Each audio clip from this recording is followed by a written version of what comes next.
my name is LoG, and welcome to part 2 of this percussive fingerstyle power-up. If you enjoy this type of instructional material, feel free to check out my Patreon at the link below.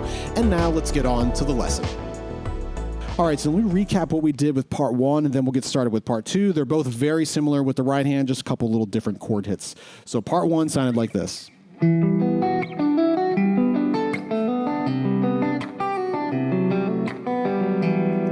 Part 1, part 2 starts exactly how we just finished. So we just came down part 1 like this. Part 2 starts on that A string again. We just hit that and go right back up, but this time we add the pinky on the B string.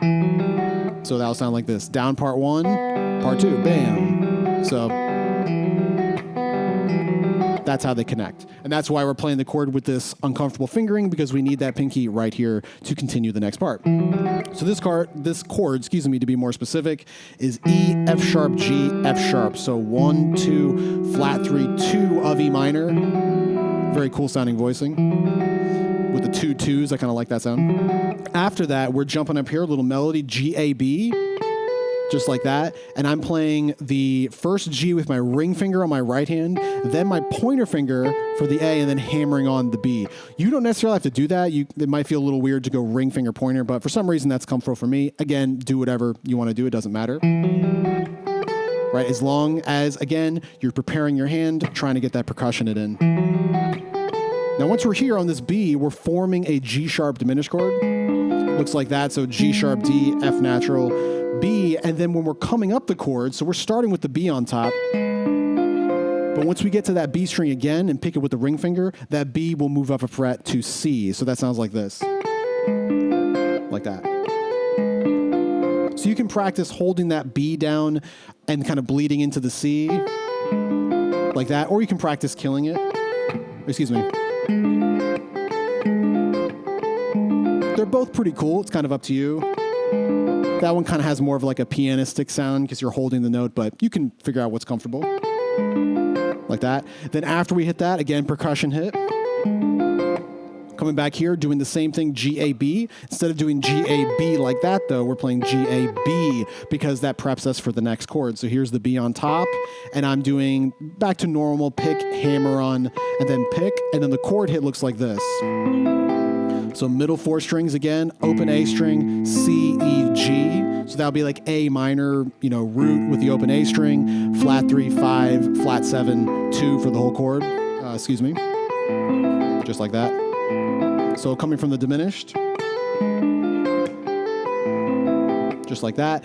Now we come back here, do the same figure. Look at this figure. G, A, B. We're doing the same thing, but starting on E flat. E flat, F, G, like that. But we're not playing the G like this. We're going to do this. We're going to bar, like preemptively bar, and play the G with the underside of our pointer finger, because that's the next chord. This is like an A flat major. So again, E flat, F, G with the underside of the bar. Then we're filling out this chord. So that's an A flat. There's our root, A flat. D string underneath my bar is the 6, G string is the 2, ring finger is playing the 5 right here on the B string, so that would be A flat, F, B flat, E flat, like that. Also, if it makes it easier, I'm not necessarily putting my ring finger down at the same moment as my middle finger goes down. You might think that's what you should do. Bam, like get them both down. But because I'm arpeggiating it, I don't need that ring finger down at the moment that I start the arpeggio. I can kind of wait a little bit. You can kind of figure out if this is comfortable for you. Sometimes I think it's comfortable for me, but again, it completely depends on what your ear wants to hear and what's naturally happening in your hands. But I like doing it personally. It gives me some time to prep that finger. I don't feel like I'm rushed to get that finger down. Now, if I was doing this, like that, like playing all the notes literally at the same moment, then I need that ring finger down. But because I'm not doing that, I can kind of wait just a little bit to get that finger down, and I think it's a little more comfortable. Sometimes what does happen to me, though, is when I'm doing this, you didn't hear it that time, but sometimes if I do this, middle finger, pinky, and then when I get the bar down, that pinky does an accidental, like, pull off, a very light pull off, and you hear that note. Kind of hear it right there. So that's maybe one reason to get the ring finger down early so you don't hear that note. But again, up to you. You can adapt how you want. So that's that chord hit. After that, playing open G string, another G-A-B melody. Just like that.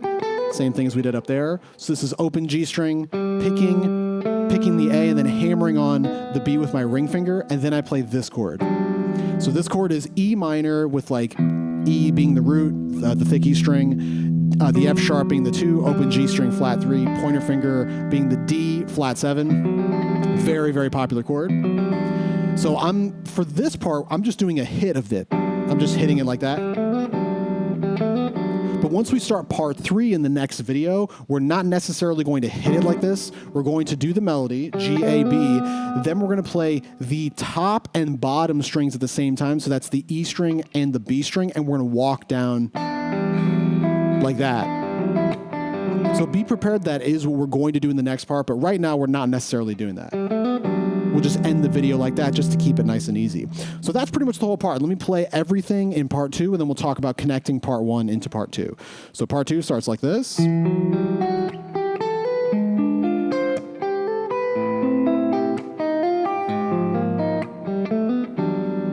Just like that. Remember all the percussion hits, again, figure out your comfortable fingerings. And then let's talk about connecting part 1 into part 2. It's very straightforward. As you come down this chord of part 1, like we talked about earlier, once you hit that A string, you're just going right back up, starting part 2. That's part 2. So let me play part 1 into part 2 so you can see how all of that sounds. So here's part 1.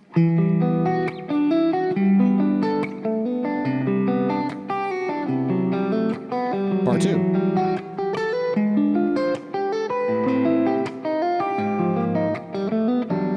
And we'll end just like that. So once you get all this stuff down, as usual, come back to this part of the video. We'll run everything with backing tracks. We're going to do 2 sets of backing tracks. First set of the backing tracks is just going to be part 2. So we'll do exactly what we just talked about today, ending with this. And then again.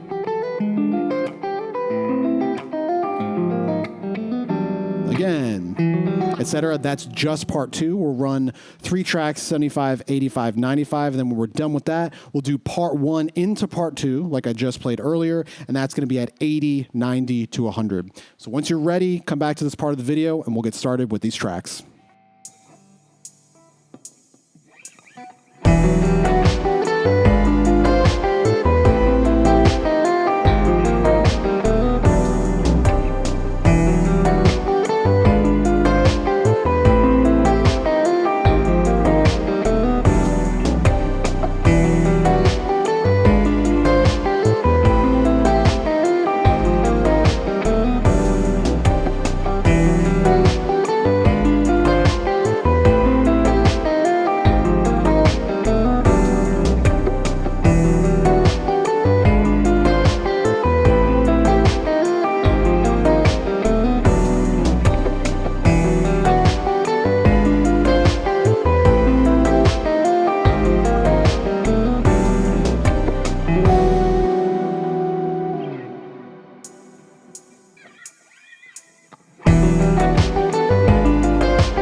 All right, that does it for part 2 of this percussive fingerstyle power-up. If you enjoy this type of instructional material, feel free to check out my Patreon at the link below, and I'll see you all in part 3.